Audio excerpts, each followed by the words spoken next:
প্রবাসে দেশের সুনাম ক্ষুণ্ণ হচ্ছে ফের। মালয়েশিয়ার কুয়ালালামপুরে প্রবাসী বাংলাদেশিদের টার্গেট করে পরিচালিত একটি অবৈধ দেহ ব্যবসার আস্তানার সন্ধান মিলেছে। দেশটির ইমিগ্রেশন বিভাগের ঝটিকা অভিযানে আটক হয়েছেন ২৩ জন বিদেশি।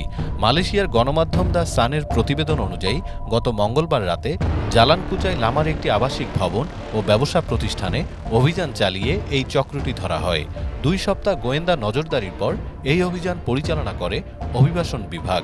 আটক ২০ জন নারীর মধ্যে ৩ জন বাংলাদেশি, ১৪ জন ইন্দোনেশিয়ার, ২ জন ভিয়েতনামের এবং ১ জন মিয়ানমারের নাগরিক।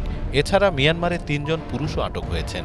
প্রাথমিক তদন্তে জানা গেছে চক্রটির মূল হোতা ছিলেন একজন বাংলাদেশি পুরুষ ও থাই নারী।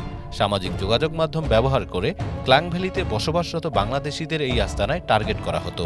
সেবার ধরন অনুযায়ী গ্রাহকদের কাছ থেকে ২০০ থেকে ৪০০ রিঙ্গিত পর্যন্ত নেওয়া হতো। আইন এড়াতে দরজা বন্ধ রেখে চলত এই কারবার। অভিযানে পাসপোর্ট, মোবাইল ও নগদ অর্থ জব্দ করা হয়েছে।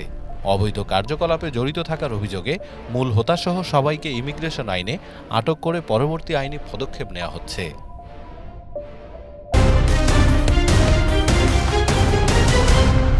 বাংলাদেশ সময়, সবার আগে দেশ।